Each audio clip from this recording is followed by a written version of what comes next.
The basis of our understanding of the idea of right and wrong today is the concept of values. But the great 20-volume Oxford English Dictionary, which lists the earliest documented use of English words, had no entry for the word values until the 1986 supplement, which located the earliest use of the English word values in a work of sociology published in 1918. Now that's really quite surprising, shocking even. What does this mean?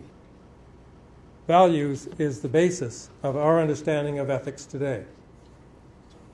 Wikipedia informs us that ethics is the study of values. Universities and standard texts in philosophy concur. Is our ethical system based on an innovation? What is going on? Where has this notion of values come from? It was Friedrich Nietzsche who first used the term in 1888, scribbling away in obscurity for a vanity press and writing of the need for a revaluation of all values. Nietzsche was the first person to speak of Christian values, by which he meant values established by a Christian establishment who, he wrote, have a vital interest in making mankind sick, in confusing the values of good and bad in a manner that is dangerous to life. When he died in 1900, Nietzsche was unknown. Nobody noticed the loss, save for a few artists at the fringe of society. Nietzsche is not a thinker whose ideas most people in society would feel an affinity with today. But in one respect, in relation to one of the most central and pivotal sectors of our culture, Nietzsche is the figure to whom we are most indebted. From the halls of state to the courts, to the universities, to the papers, to the conversation at downtown cafes and suburban dinner tables. Because we have taken over this Nietzschean word values and enshrined it in our decisions, our thinking, and our behavior. Now, it would be a mistake to think that the idea of values was just something cooked up by Nietzsche. There are many reasons why, by 1888, a term like this was in fact needed to describe what had happened to ethics in the modern period. Ethics has to do with right and wrong. If you tell me that something I am about to do is wrong, what you mean is that I ought not to do it. Probably the most famous conclusion ever reached about the idea of ought comes from David Hume, 150 years before Nietzsche.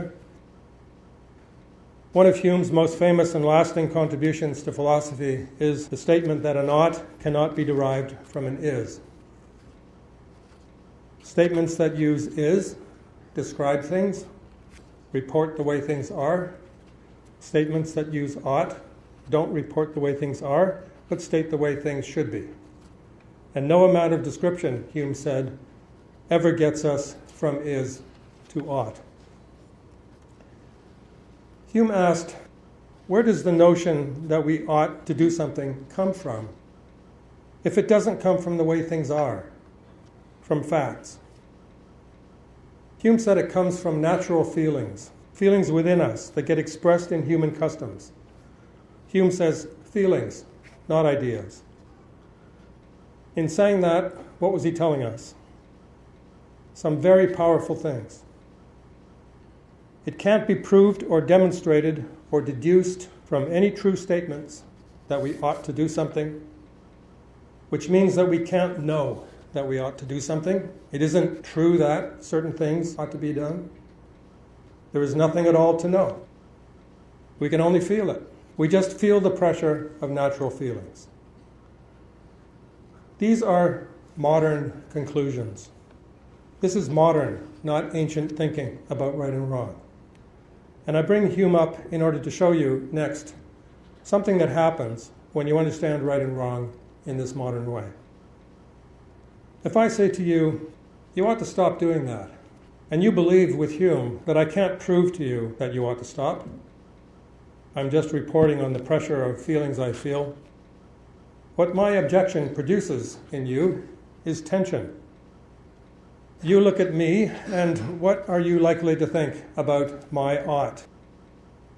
You think, he feels disapproval at what I am doing, but I feel great about it. He wants me to act the way he feels I should act. He thinks his feelings about what is right are more legitimate than mine. He is imposing his feelings on me. I don't feel them. What do they have to do with me? Now, Hume was a conservative Scot. Hume thought there was a right answer in these debates, the answer set by the largely Christian norms of 18th century Scottish society. Hume was absolutely not a relativist. But in Hume's day, we are well before the century of the republics and the revolutions that overturn the idea that the norms set by the ruling class can be trusted. Fast forward 150 years to Nietzsche. By now, lots of people think ethics is a contest of feelings, with other people imposing their norms of how to behave on them. By the 1880s, the new thinking about ethics that comes with the Enlightenment has led to a situation that cries out for new terminology, which was duly supplied by Nietzsche. What are values? Values are subjective evaluations. I value this, you value that, and these valuations represent our different values. Of course, it's really quite obvious that people have always liked and disliked, valued things, but it wasn't until the late 19th century that anyone thought they had values as the basis of those likes and dislikes. It was only then that people thought right and wrong were really judgments that rested on a foundation of values, subjective valuations. This stands on its head the way right and wrong were understood for thousands of years before the Enlightenment. But it is not the erasing of that tradition. For values to arise so that we today quote Nietzsche talking about Christian values, the traditional understanding of ethics had first to be erased, dismissed, abandoned by Christians who forgot that tradition. What had they forgotten? Reason. That ethics is a matter of reason. Before the 18th century, the word ought had worked quite differently. Before it was understood to express feelings, it was understood to engage reasons for doing what it was said you should do. Reasons that are yours, not mine. When I say ought, it is not me foisting my reasons upon you, but me reminding you of something that I have good reason to think matters to you. Have you ever tried to start a fire in a fireplace? If you watch someone doing this, you might be inclined to say, you ought to stack that wood differently. What you mean is, you ought to stack that wood differently if you want that fire to keep burning. Then you can come back and sit down without having to get up again in 5 minutes and start the fire all over again. That use of ought involves a reason supplied by a purpose. You ought to stack that wood differently so that you can keep the fire burning. Whereas if I say, you ought to, and you say, why, and I say, because I feel you should, that is not a reason. If I know the purpose of your poking around with the wood, then I can talk to you about your own objectives, about what you are trying to do. I can give you a reason to act differently that means something to you. You can help people by saying you ought. And that is how ethics used to work. If what you and I are both trying to do, because we are Christians, is to follow Christ, and you are doing exactly what Christ himself never did and said we ought not to do, then you cannot, by doing that, attain your purpose, and you ought to stop. If we share an understanding of life and its purpose, I can give you a reason that is yours. I can help you by saying you ought. But when the ideals are no longer shared, my you ought sounds not like a help, but like a hindrance. You might like to know what the Canadian philosopher George Grant once said about modern ethics. The language of values, he said, is an obscuring language for morality, used when the idea of purpose has been destroyed. And that is why it is so widespread in North America. When purpose has been rejected from ethics, it was rejected by Hume. When a commonly held purpose around which a community can unite has been rejected from ethics, then values language slips in, which is an obscuring language for morality. Practically anyone will tell you today, including Christians who advocate Christian values, that ethics is the study of values. But ethics, the study of right and wrong, is also understood to be the invention of Socrates, citizen of Athens in the 5th century BC. Was Socrates studying values? No. This is really very clear, because the Greeks had no word for values. Socrates was not studying values, he was investigating the good. In the ancient world, pagan, Jewish, and Christian, all the hard labor that we think today is done by values was done by terms that are always translated as good. In both Greek and Latin, it is the concept of good, agathon or kalon in Greek, bonum in Latin, that is doing all the heavy lifting. There is no word for values at all. So here's our question. What did it mean in the ancient world to call something good? And there's one thing to note about the answer you will get to that question, a very important thing, which is that good implies reasons. Because of what good means, when something was called good, you will see that it was always possible to answer the question, why is it good? When you ask the question today, why is it good? And the answer is, these are my values. And then you ask, all right, but why do you value this? What answer do you get? But in the ancient world, you do get an answer. You get a reason. The meaning of good always answers the question, why is it good? So what did it mean in the ancient world to call something good? Take water. Is the clear and fresh water in the jug of this water seller from whom we buy every day good or bad? We buy it, we value it, but you hear what we're asking, a deeper question, should we value it? We drink this water every day. Why? For the sake of what? We value it because it keeps us healthy. We drink it for the sake of health. Well, what does health give us? It's the same question of purpose. For what do we want health? We may think we want health for its own sake, but we don't really.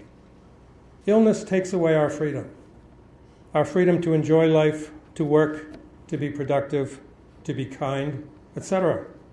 We want that freedom for the sake of what? We want that freedom to live. Water is good because of what it makes possible, and it isn't survival.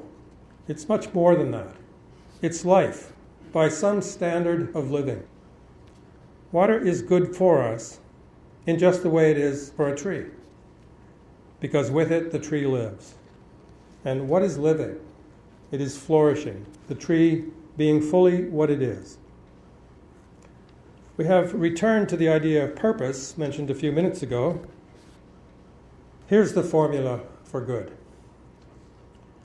If an action or a thing serves the person performing that action or using that thing, serves them to fulfill their true purpose, then the action or thing is good. This was first laid out in detail by Aristotle in the Nicomachean Ethics written around 350 BC. Here's one of Aristotle's classic examples. Take a bridle for a horse. The thing we're curious to know is this bridle good or bad? Is it a good bridle? Well, what can we do with this particular bridle? We can, in fact, control our horse. It works for that. But you might say that that we can do what we want with it, doesn't tell us if the bridle is good, tells us whether the bridle works. To find out if it is truly good, we have to ask why we want to control the horse. What does that accomplish? It allows us to drive our chariot in battle, Aristotle says. This is the same kind of answer we got before. So what? What does the ability to drive our chariot in battle accomplish? It allows us to defeat the Persians. But what does that accomplish? It restores peace. There, peace is an end in itself, isn't it?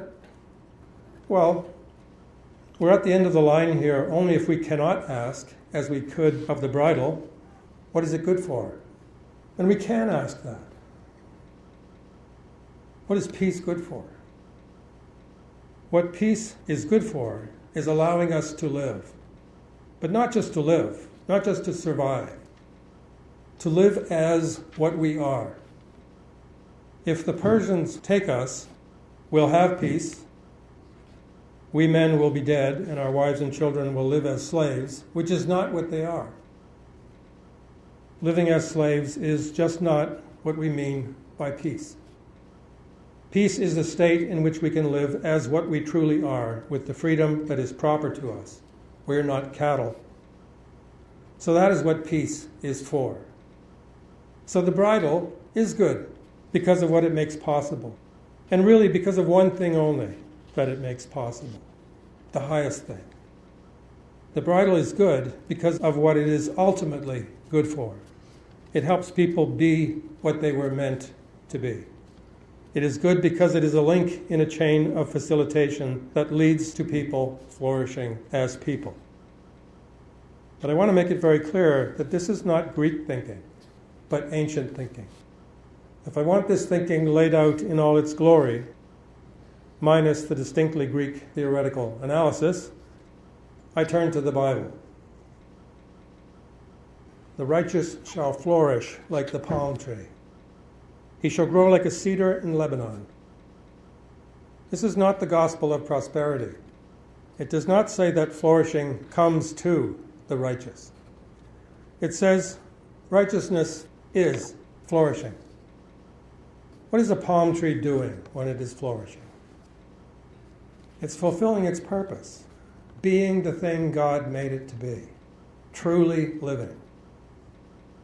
Things that are what they were made to be are. What word am I going to say next? What word comes next? Things that are what they were made to be are good. Things that are what they were made to be are good. Everybody understands that good is things being what they are. Good is there in existence itself, created by God, in things being what they are. And everybody at some level knows this. Why do people want to save species and forests and rivers? Because their existence, in and of itself, being just what they are, is good. It is good that the bison roams the prairie, that the river remains a river. Everybody understands this, from the Amazonian Indian to the postmodern tree hugger. And the best articulation of this key insight that everybody has into the meaning of goodness is Genesis chapter 1. In history, people began to think that good and bad were subjective only when they had ceased to see good and bad in connection with the conditions of life and death. The key difference between those who build ethics around values and those who conceive it in the ancient way is that the relativist does not understand, and the traditionalist does, that right and wrong are related to life and death, to the saving of or the destruction of life. What is ethical choice all about? It's really about whether what we are about to do is to save life or to destroy it. The words I have just used, to save life or to destroy it, are the words of Jesus from Luke chapter 6 and Mark chapter 3. We all hear them there as Jesus providing an example to the small-minded Pharisees to convince them that plucking ears of grain to eat is good. healing on the Sabbath is good. But those words are much more than that. Jesus is showing what the distinction good and bad is all about. Is it lawful on the Sabbath days to do good or to do evil? To save life or to destroy it? Forget the Sabbath question and look at the parallel. Good to save life, evil to destroy it. If you pay attention to all that Jesus says in the Gospels, you realize that saving life in Luke 6 is not a clever thing to mention to the Pharisees. Saving life is not an instance of good. Good is saving life. Saving life is the very meaning of good. What Jesus is saying here to some people offended by a perceived wrong is this. You people do not know what you're talking about because you do not understand what good and bad are. You do not understand the main thing about the good that you are so eager to defend, which is that good is saving life. For most people, death is the worst calamity. The ultimate wrong is to kill, to cause physical death, and the ultimate right is to prevent killing, to prevent dying. The next to worst thing is suffering, and to be ethical is to live in such a way as to prevent killing and dying and suffering. But that is not the way Jesus is talking. Saving life is not saving the body from physical death. It is preserving not your life, which you have, but your being, which you are. It is preserving the gift of being from a God who names himself, I am, being itself, and makes you in his image. It is preserving what you are, protecting your essence from destruction, preserving what you were created to be. That is the traditional biblical understanding of ethics, a part of it. Biblical understanding of ethics is a rich and complex one. It's not reductionistic in the least. That understanding of ethics is there in Scripture. It lasted for thousands of years. But of course, a modern person might well ask whether we are at all on the right track in talking about good as serving to fulfill our human purpose. Because what purpose do people have? Is there any one proper state for the billions of human beings to achieve? Aren't people different? Well, yes, Aristotle would have replied, but you've just called them people. You've just said they are all one thing, people. And doesn't that creature have a purpose? Aristotle says this: for a flute player, a sculptor, and in general, for all things that have a function, the good is thought to reside in the function.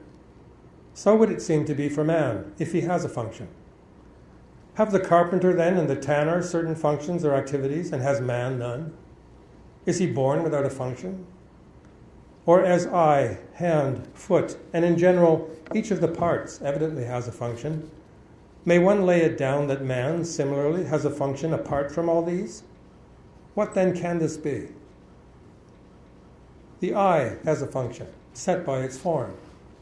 It is a sphere, fit to move in all directions, with an aperture, fitting it to receive light, and a lens, fitting it to focus, and a retina, fitting it to transfer a pattern of light to orderly electrical impulses. Each part is used in the job of the eye, and the eye, using its parts to do that job, is the eye being an eye, being what it is. Nothing has no form. Everything that is some way or another. This form and the powers it affords are the nature of things.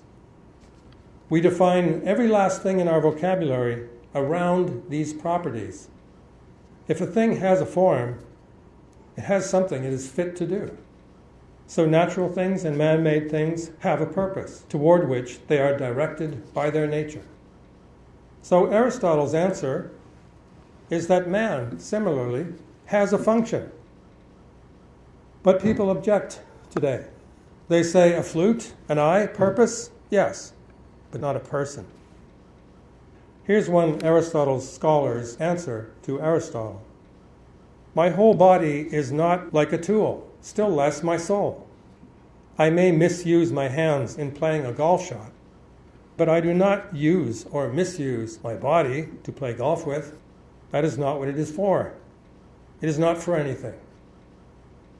What is said here is that there is a difference between a tool, like a golf club, and the entire human body, which is not like a tool. What we're told is that a tool, like a golf club, and a game, like golf, these things have a purpose. And so there is a right way to use the golf club, which has a purpose, and a right way to play the game of golf, which has a goal. There's a good golf club and a bad one, a good golf swing and a bad one. And the only reason that this is so is that the purpose of the game of golf and the golf club were defined by human beings. Nietzsche said, "We invented the concept purpose, which is absent from the world." But is that true? Don't all your colleagues accept that the eye has a purpose, including the colleagues who are certain that the eye has no designer? Doesn't everyone think that? Even people sure the eye is an evolutionary accident? Don't be misled by what I'm saying. I'm not switching to make a case for intelligent design. We're still talking about human purpose, about whether the ancient ethics is right in saying that human beings have a purpose, that you are for something. There is a way your body is meant to be used. Righteousness is this intended use of your body, your tongue, your feet, your hands. Can the body have a purpose? The eye does. Never mind how the eye came to be, it did come to be with a form which equips it to do something that we all understand is the purpose of the eye, in the sense of what the eye is fit to do. It isn't fit to do anything else. Well, not actually true, it is fit to be beautiful. But let's keep this as simple as we can. So doesn't the body show us that purpose is not assigned by human beings, that there is more purpose than humanly assigned purpose? And also that the purpose of a thing is indicated, just as Aristotle said, by the distinctive capacities of things, by the nature of things, by the fruit they produce. If a thing has a nature, then it has a purpose. Let's step back for a moment to see where we are. What we've been talking about is the meaning of good. Good means saving life, preserving what you are, not what you have. That is your purpose, to live through and not against the nature that God gave you. To live with and not against your limbs, your heart, your mind. Ancient thinkers were quite explicit that man has a purpose that is apparent in his nature, and that good things help you to live as what you are, and that good actions are living as what you are. But because modern thinkers deny that man has a purpose, that made it impossible for them to understand the meaning of the word good. So there had to be some other way to understand what we are doing in calling things good. And we arrive at values.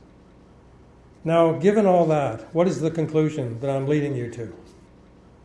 It might seem to you that what I'm now going to do is to prove that the modern view is wrong by proving that man has a purpose. I haven't done that yet.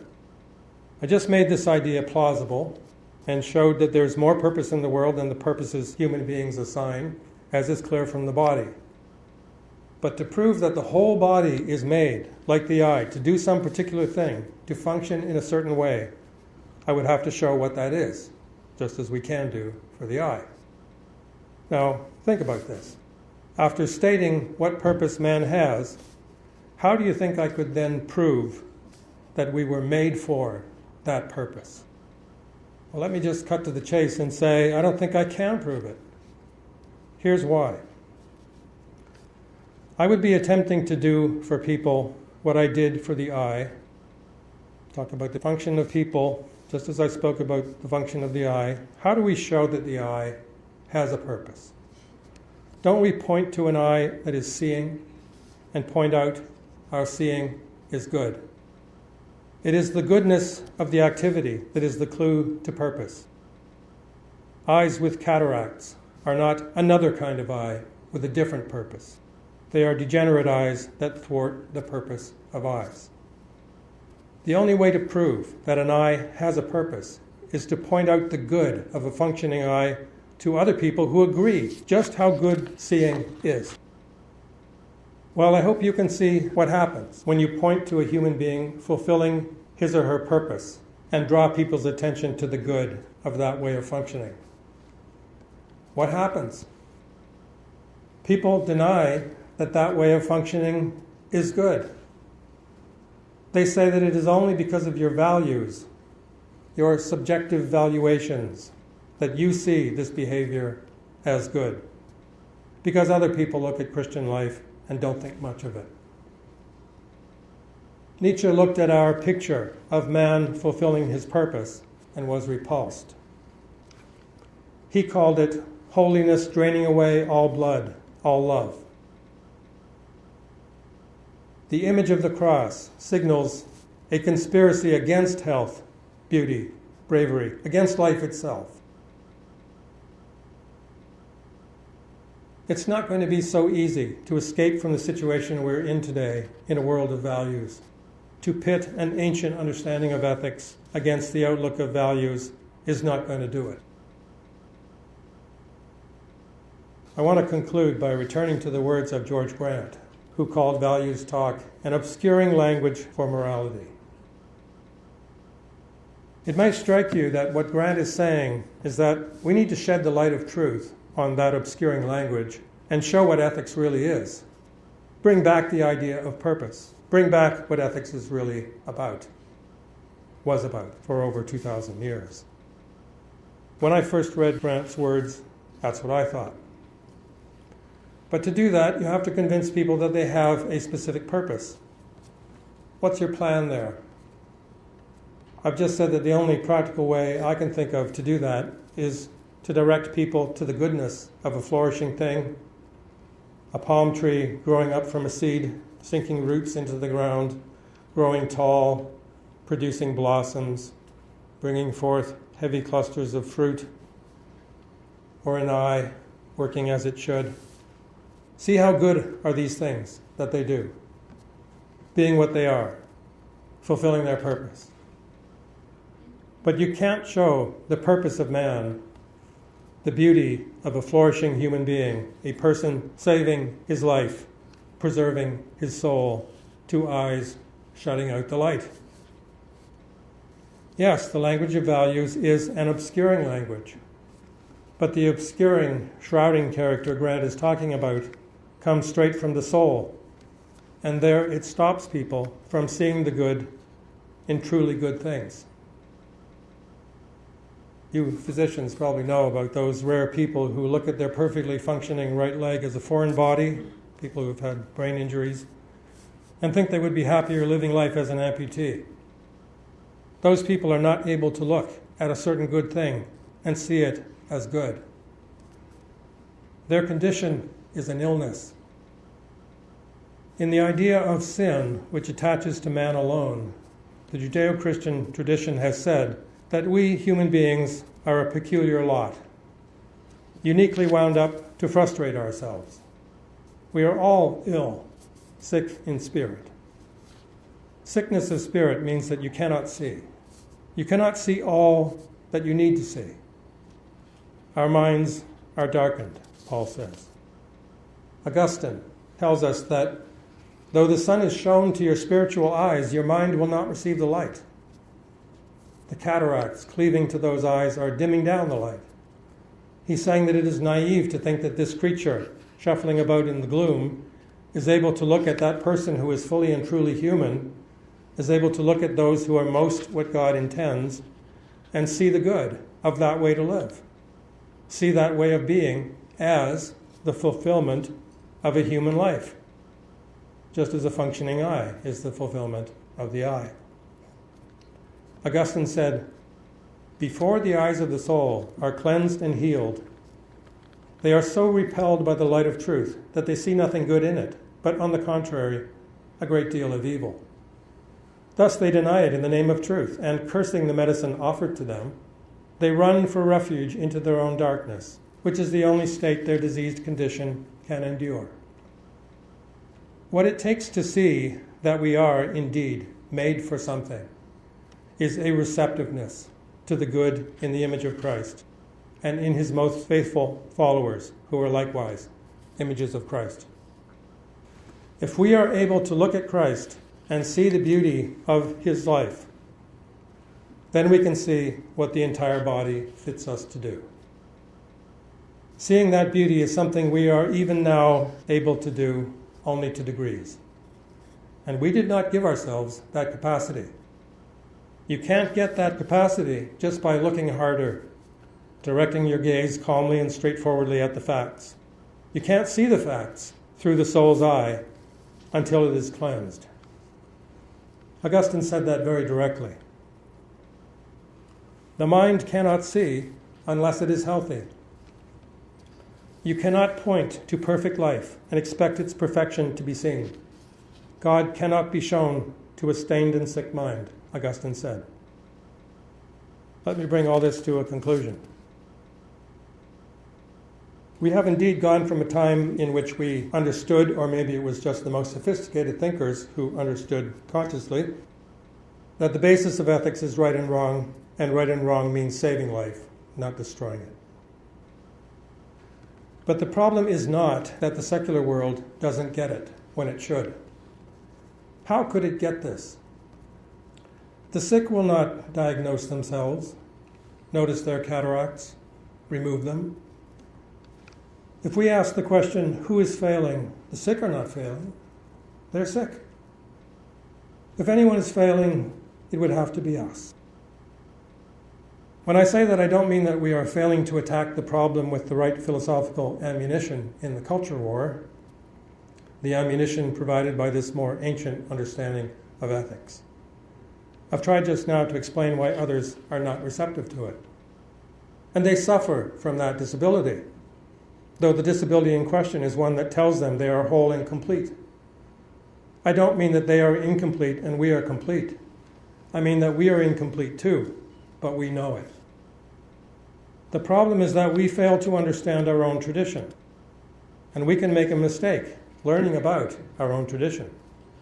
We can hear what I've set out and think the message here is for the proponents of values, but it isn't. The message is for us. We need to do two things. We need to see what the metaphor for the problem of values versus right and wrong is. It's not war, culture war, it's care. We are not failing to attack the shift to values in ethics.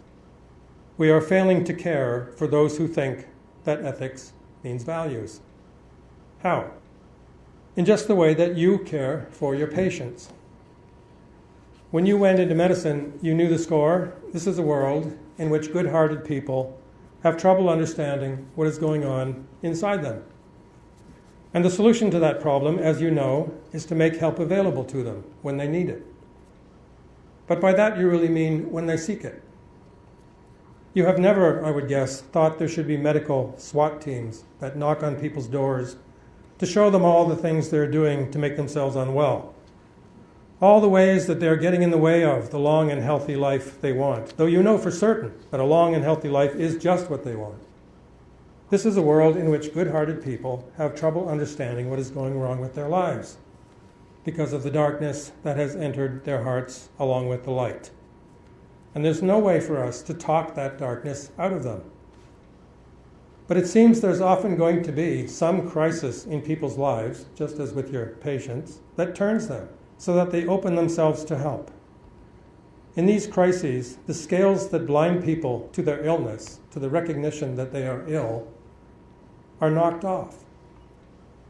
So we need to be ready with help, as you are in your practice. And that brings me to the second thing, which I will end with. To be ready with help, we need to learn to speak our own language. It's not the language of values. It's also not just the language of absolute right and wrong. It's the language of reasons and purpose and flourishing human nature.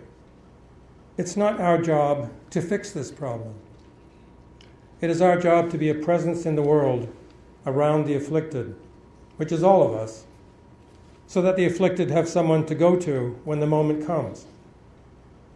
The more we live like the people who believe in values, the less we're able to give reasons for calling something right or wrong, as Christians once could do, the less contrast there is in the picture between these two ways of living and thinking.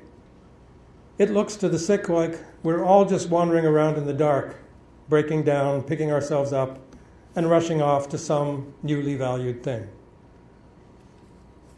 If it looks to the sick like that, it won't seem that anyone has any wisdom about right and wrong. The wisdom about right and wrong helps you to live, to become a flourishing creature. That's what it means to be the church, the body of Christ.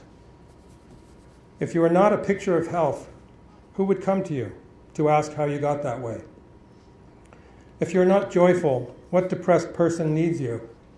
If you're not generous, free with your time, attentive, not given to interrupting people, if you're not a zone of comfort, what person suffering the conditions of our world would seek you out? So be ready as part of the body of Christ. Because when people encounter Christ, the scales begin to fall from their eyes, and then they can see what you would like them to know about right and wrong. Thank you.